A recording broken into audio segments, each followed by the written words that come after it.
A doutrina é muito importante. Jesus falou em João 7,17, se quereis fazer a vontade de Deus, se deve conhecer a respeito da doutrina, se ela é de Deus. João 7,17. Em 22 e 29 de São Mateus, está escrito: errais não conhecendo as Escrituras, nem o poder de Deus. Não conhecer a verdade, incorrerá em grande erro. Encontramos São Paulo advertindo quando disse: tem cuidado de ti mesmo e da doutrina. Continua nesses deveres, porque fazendo assim salvarás tanto a ti mesmo como aos teus ouvintes. Gente, a nossa fé e prática deverão estar embasados na palavra de Deus. Independentemente de qualquer segmento religioso, cada pessoa um dia irá prestar contas de si a Deus e com base na sua revelação, ou seja, em sua palavra, que foi entregue por ele, as Sagradas Escrituras. Por isso devemos analisar bem o caminho no qual estamos e o destino para onde queremos ir. O caminho no qual a pessoa está é tão importante tanto quanto o destino onde a pessoa quer chegar. E o bom é saber que enquanto nesta vida e nessa caminhada, a pessoa poderá mudar de rota. E enquanto que após ultrapassar as fronteiras para a eternidade, isso torna-se praticamente e totalmente impossível. As questões que queremos analisar certamente ajudarão a você analisar a sua prática, o segmento no qual você está e definir com segurança também o seu futuro. Iremos analisar algumas questões. Primeiro, na questão de adoração, a quem devemos adorar? O Senhor Jesus disse: ao Senhor teu Deus adorarás e só a Ele darás culto.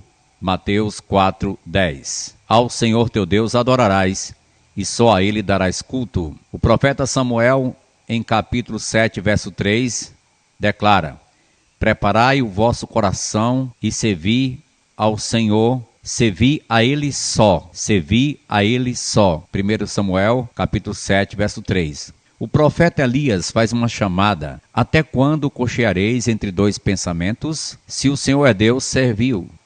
Se é Baal, seguiu.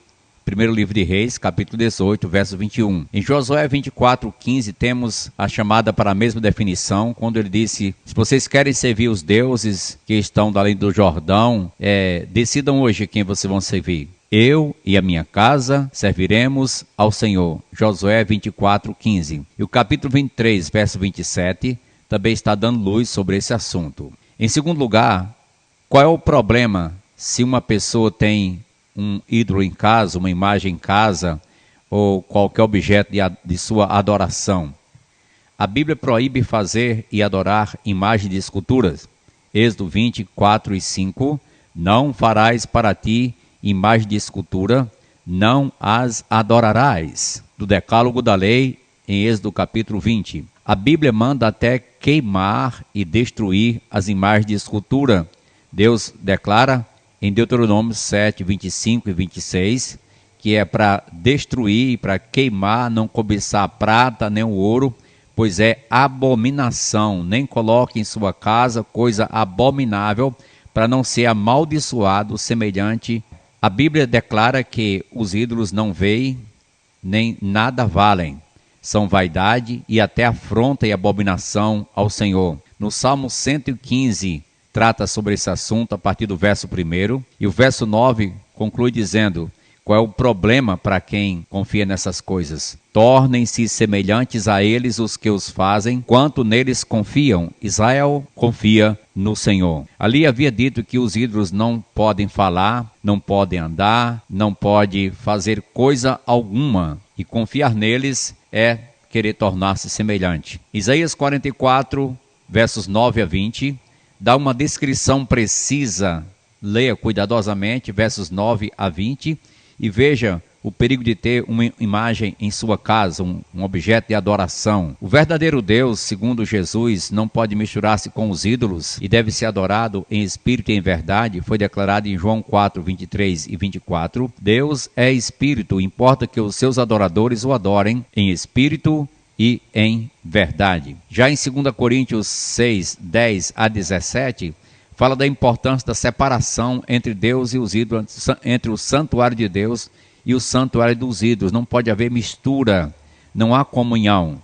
Portanto, a advertência é de separação. Segunda carta aos Coríntios, capítulo 6, versos 10 a 17. O Senhor falou em Isaías 42:8 que não daria a sua honra às imagens de escultura. Não darei a minha honra às imagens de escultura. Em terceiro lugar, a Bíblia apoia a procissão? Tem algum lugar que está mandando fazer procissão com ídolos? É o contrário. Em Isaías 45:20, nada sabem os que conduzem procissão às suas imagens de esculturas feitas de madeira e rogam a um Deus que não pode salvar. Apoiar a confiança no homem em vez de esperar somente em Deus é causa de maldição, pois Jeremias 17:5 diz: maldito o homem que confia no homem, faz da carne mortal o seu braço e aparta o seu coração do Senhor. Enquanto que no verso 7 de Jeremias 17, bendito o homem que confia no Senhor, cuja esperança é o Senhor. Bem, é sério a questão, não é? Vamos para a quarta questão. Colocar uma maneira de purificação fora da cruz de Cristo é rejeitar a Ele aquilo que Ele fez por nós. É uma rejeição total ao plano de Deus. Pois a Bíblia diz que a purificação do pecado é pelo sangue de Cristo. 1 João 1, 7 e 9.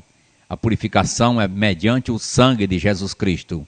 Ele nos purifica de todo o pecado. O Espírito Santo, através da palavra de Deus, aplica a obra de Cristo aos nossos corações.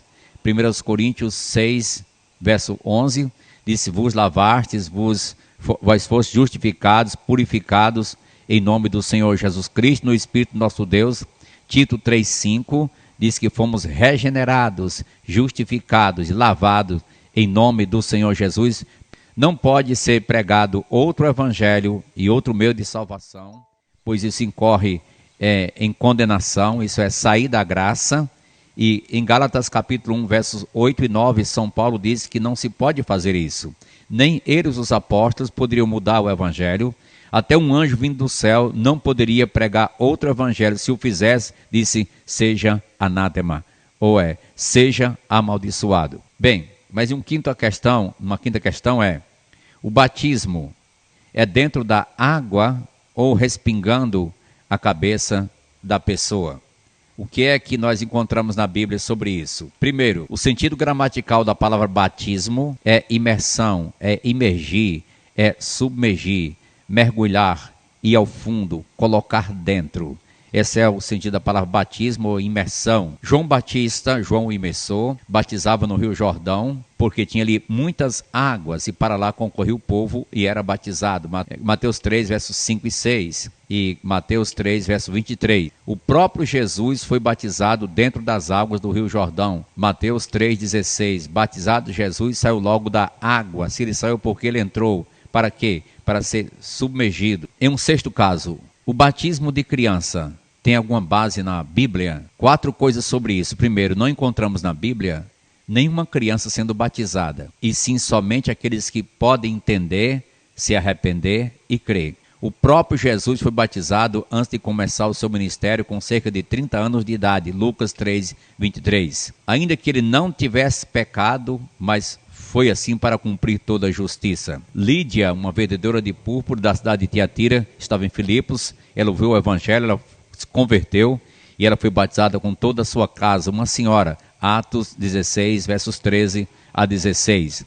As primeiras conversões no Pentecostes, na inauguração da igreja, Atos 2, 37 a 41, 42, está tratando dos que aceitaram a palavra, foram batizados e a igreja cresceu, cerca de 3.000 pessoas. A ceia do Senhor, em um sétimo caso, ela é celebrada com quantos elementos?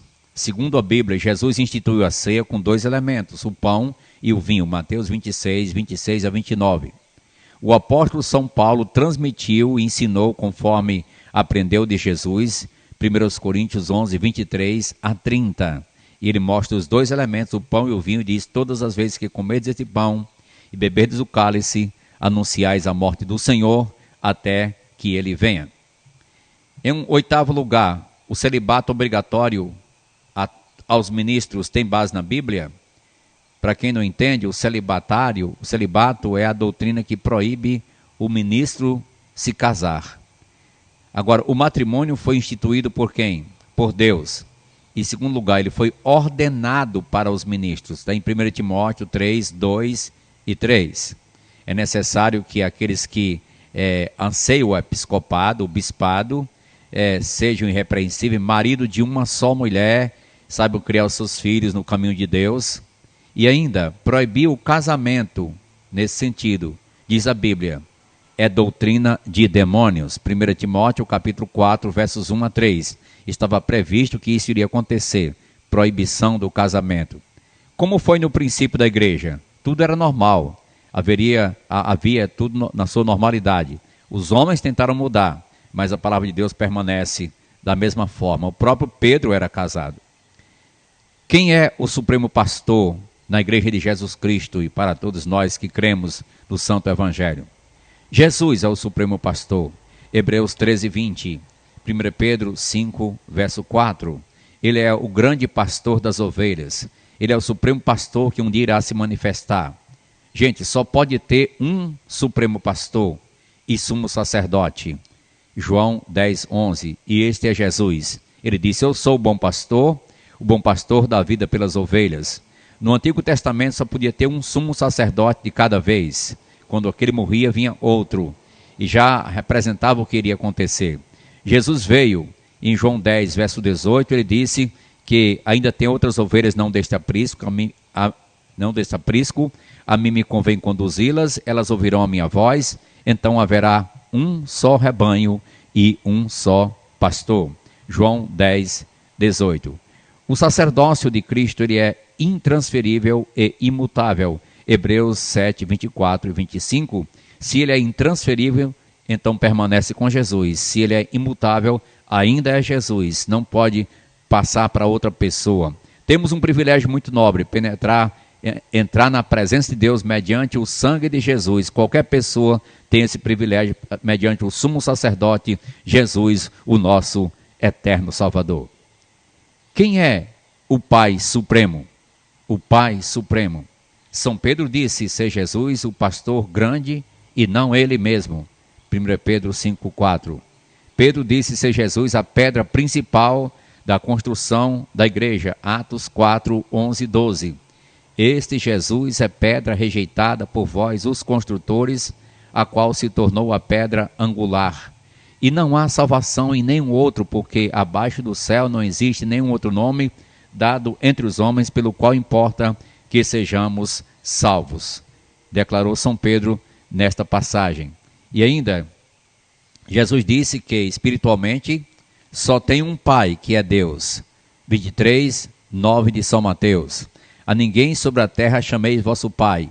Um só é o vosso Pai, aquele que está nos céus. Está mostrando que na questão universal, mundial, só tem um Pai que é Deus.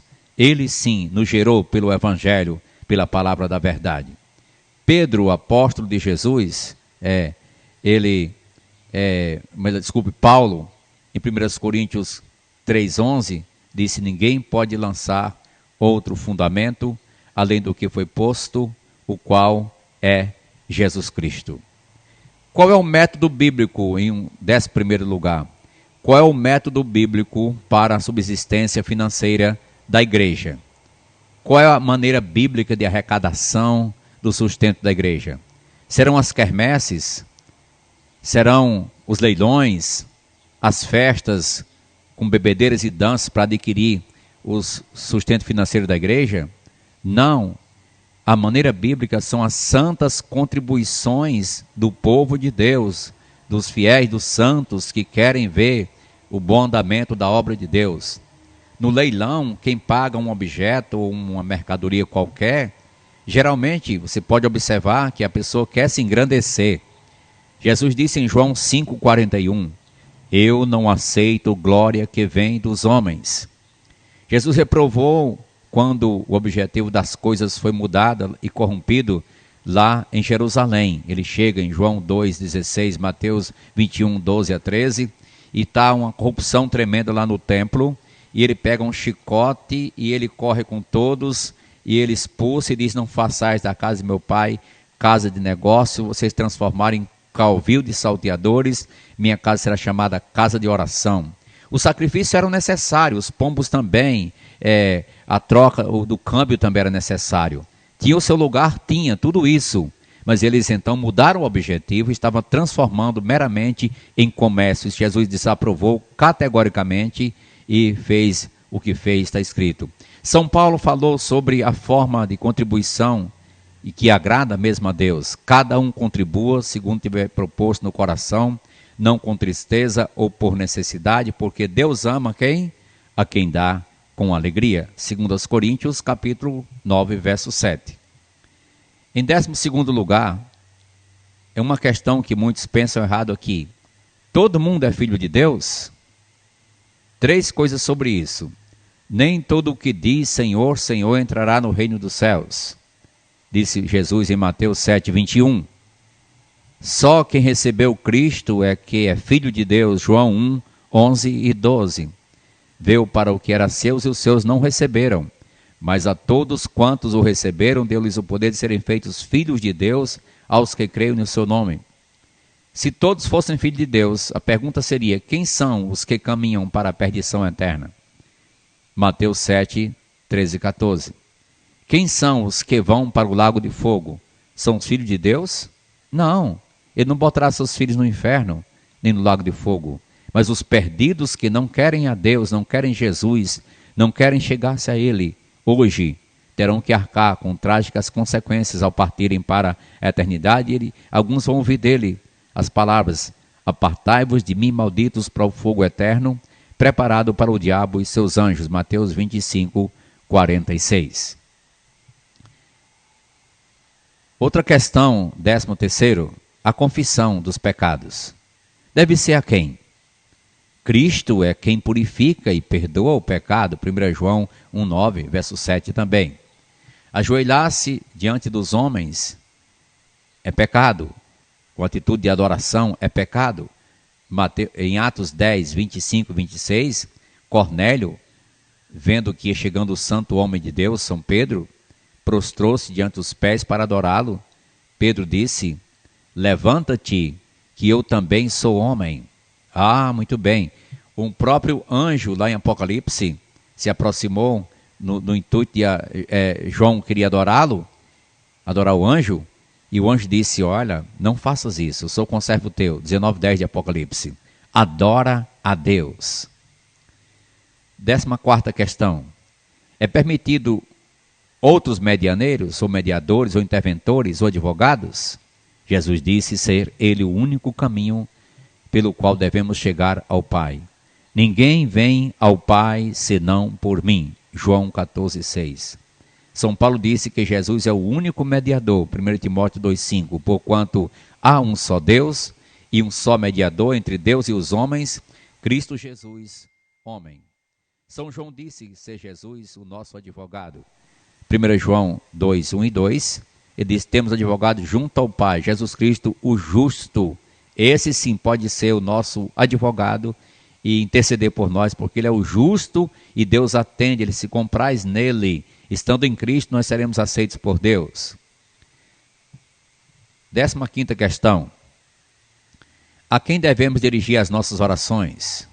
2 coisas sobre isso. Primeiro, Jesus disse que a oração deve ser dirigida ao Pai. Mateus 6:9.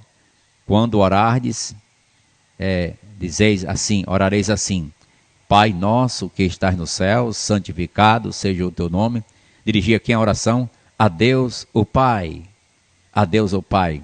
Não é para mera repetição, mas é para uma conversa consciente ou entrega e uma espera da resolução vinda de Deus. Somente Deus pode ouvir tudo, todos, responder tudo, sabe todas as coisas e pode então, segundo a sua vontade, responder às orações. Em Jeremias 23, 23 a 25, ele disse, acaso eu sou Deus apenas de perto e não sou Deus também de longe? Apocalipse 1:8, ele é o que era, o que é e o que há de vir. Jeremias 17, 9 a 10, ele conhece os corações. Disse, enganoso é o coração e desesperadamente corrupto, mais que todas as coisas. Quem o conhecerá? Eu, Senhor, o esquadrinho, conheço. Questão número 16. É reza ou oração? Duas coisas sobre isso. A Bíblia ensina a orar e não rezar. Mateus 6,9. Rezar é recitar, orar é falar com Deus. A Bíblia ensina não usar vãs repetições. Mateus 6,7. 17ª questão. Os sacramentos salvam? Lembramos que o sacrifício de Cristo é o que vale para a salvação e não o sacrifício dos homens. Hebreus 10, 11 e 12. Leia Hebreus 10, 11 e 12. Todo sacerdote se apresenta ano após ano para exercer o serviço sagrado. Cristo, porém, tendo se oferecido uma única vez pelos pecados, então mostrando que o sacrifício de Jesus é o que vale. Apresentar outro meio de salvação é apresentar outro evangelho. Apresentar outro evangelho é proibido em causa de maldição. Gálatas 1, 6 a 9. Número 18. Muitos pensam que a maioria é que está sempre do lado de Deus. Está certo porque é a grande maioria. Duas coisas sobre isso. Jesus mandou entrar pela porta de que forma? Estreita. Entrai pela porta estreita. Mateus 7, 13 e 14. Em Êxodo 23, 2. Não seguirás a multidão para fazeres o mal. Não depurais numa demanda, inclinando-te para a maioria. Êxodo 23, 2. O povo de Deus não tem sido sempre a maioria, segundo a história bíblica, e sim a minoria. Lembra o tempo de Noé?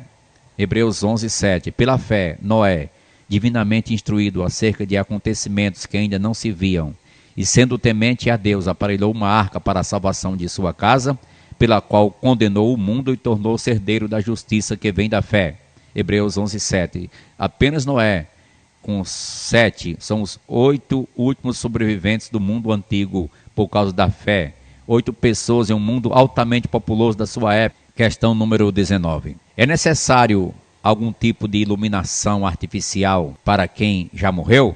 As velas se queimam e se apagam, mas a luz de Cristo permanece eternamente. João 8,12, ele disse: eu sou a luz do mundo. Quem me segue não andará em trevas, pelo contrário, terá a luz da vida. As almas que estão no escuro, lá ficarão eternamente.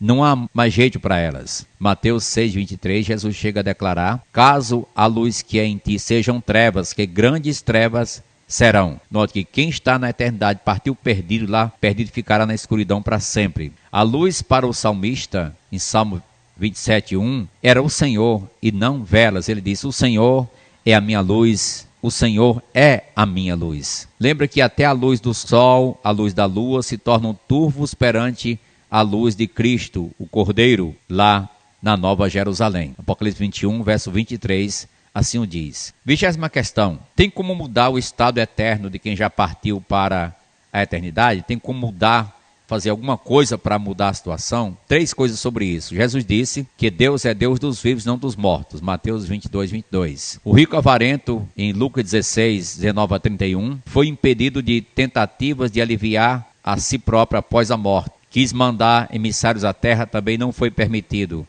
Lá tem Moisés e os profetas. Depois da morte, Hebreus 9, 27, diz que segue-se o julgamento de Deus para os incrédulos. Questão 21ª. A salvação é pelas obras ou pela graça?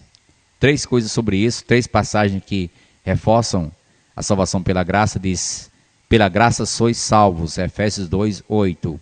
Verso 9, não de obras. Crê no Senhor Jesus Cristo e serás salvo. Atos 16, 31. E se é pela graça, já não é pelas obras, pelo contrário, a graça já não é graça. Romanos 11, 6. Questão 22ª. Haveria algum problema se Maria tivesse tido outros filhos?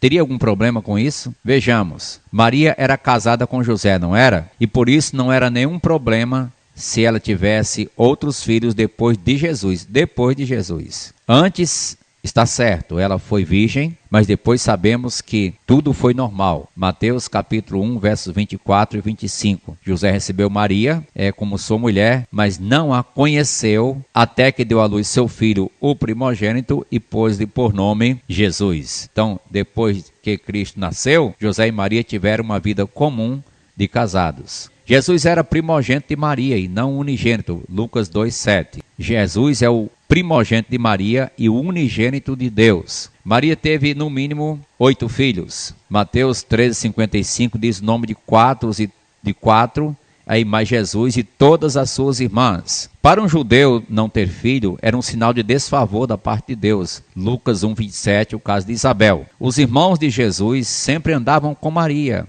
e são diferentes dos discípulos. Destaca João 2:12, Atos 1:13 e 14, Mateus 12:46. Eles estavam juntos andando com Maria, sua mãe. Questão 23ª. A pessoa pode saber se é salva hoje? 4 coisas sobre isso. A Bíblia diz: aquele que tem o filho tem a vida.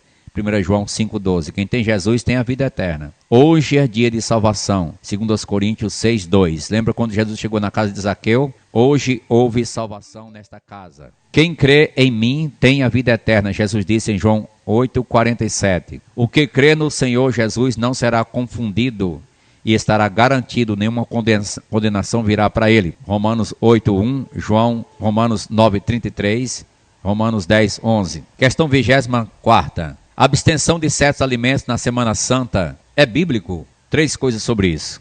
Jesus disse que o que entra pela boca não é o que contamina o homem, sim o que sai. Mateus 15:17-18. Tudo o que Deus criou é bom, e recebido com ações de graças, nada é recusável. 1 Timóteo 4:4. Proibir alimento nesse ponto é doutrina de demônios. 1 Timóteo 4:1-4. Jesus falou, o apóstolo Paulo falou sobre os últimos tempos, iria surgir espíritos enganadores, doutrina de demônios, entre elas proibindo o alimento. Questão 25ª. O batismo é que faz o cristão ou o cristão é que deve ser batizado? Jesus disse que se alguém não nascer de novo, não pode ver o reino de Deus. João 3:3. Se nasce de novo como? Recebendo Cristo como único Salvador. João 1:12. Somente os que se converteram foram batizados no dia de Pentecostes. Batizaram-se nas águas. E aí passaram a ser membros da comunidade, parte integrante da igreja. Atos 2:41 e 42. Questão 26ª. Jesus instituiu quantas ordenanças? Encontramos que Jesus instituiu o batismo e a ceia do Senhor. E tem tanta gente que ainda não pratica essas duas, não é? Não se batiza biblicamente, nem participa da ceia com os 2 elementos. Mateus 26, versos 26-30, sobre a instituição da ceia do Senhor. Questão 27ª. Em matéria espiritual, tudo é a mesma coisa ou deve haver alguma distinção no povo de Deus? A questão é 4 coisas. Jesus disse que o caminho largo conduz para a perdição. Mateus 7:13-14. Ele disse que a luz dos seus tem que brilhar para iluminar outros. Mateus 5:16. Jesus disse: sede santos, porque eu sou santo. Deus diz, né? 1 Pedro 1:16. O certo e o errado são incompatíveis, não são a mesma coisa. 2 Coríntios 6:14-17 fala da separação. Separai-vos, não toqueis em coisas impuras, e eu vos receberei, serei vosso pai, vós sereis para mim filhos e filhas, diz o Senhor. Questão 28ª. Quem são os santos segundo a Bíblia? Santo significa separado para Deus. Os santificados em Cristo, chamados para ser santo. 1 Coríntios 1:2. Deus manda ser santo porque Ele é santo. 1 Pedro 1:16. O santo continue a santificar-se. Apocalipse 22:11. Enquanto que o imundo continue sendo imundo. Questão 29ª. A tradição e a voz da igreja tomando lugar mais importante do que a palavra de Deus. Está certo isso? 4 coisas sobre isso. A igreja não deve determinar o que é que a Bíblia ensina. E sim, a Bíblia que tem que determinar o que a igreja deve ensinar. Isso é uma regra da hermenêutica, regra de interpretação. Jesus falou que não se deve invalidar a palavra de Deus por causa da tradição dos homens. Mateus 15:3. Cada um vai responder a Deus pelo que está escrito na Bíblia e não pelo que os homens disseram. Questão número 30. Considere que se a Escritura não for a base sólida em que podemos nos firmar com segurança, se a palavra não for tomada por nós como a base para nossa crença e nossa prática. O salmista disse em 11:3, Salmos: ora, destruídos os fundamentos, que poderá fazer o justo? Questão 31 e última. Pode haver alteração à palavra de Deus sem que se arque com as consequências eternas previstas em Apocalipse 22, 18 e 19? Lá diz assim: eu a todo aquele que ouve as palavras da profecia deste livro testifico, se alguém lhe fizer qualquer acréscimo, Deus lhe acrescentará os flagelos escritos neste livro, e se alguém tirar qualquer coisa das palavras do livro desta profecia, Deus tirará sua parte da árvore da vida, da cidade santa e das coisas que se acham escritas neste livro. Apocalipse 22, 18 e 19. Concluindo, podemos dizer o seguinte: é hora de olhar para o alto. Deus diz: olhai para mim, sede salvos vós todos os termos da terra, porque eu sou Deus e não há outro. Isaías 45, 22. É hora de sair do caminho torto, preparar o coração para encontrar-se com Deus.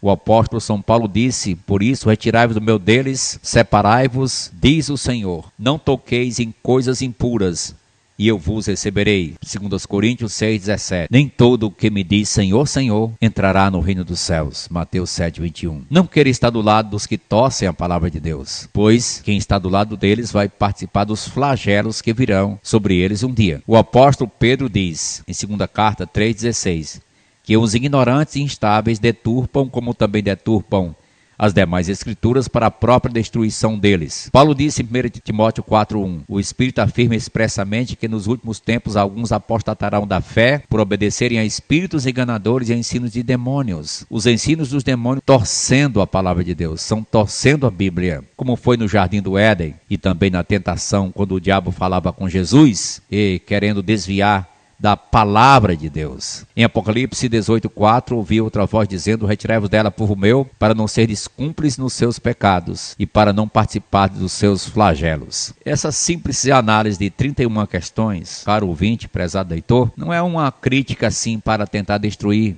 você, e sim para estabelecer a sua fé na palavra de Deus, para chamar a sua atenção para Jesus e a palavra dele, a Escritura Sagrada. Os homens falham, eles mudam, eles erram. A palavra de Deus é sempre certa, eternamente, passa o céu, passa a terra, mas ela perdurará por toda a eternidade. Prezado ouvinte, considere, analise sua situação, sua prática, sua vida e tome uma decisão ao lado de Jesus e a sua palavra. Amém?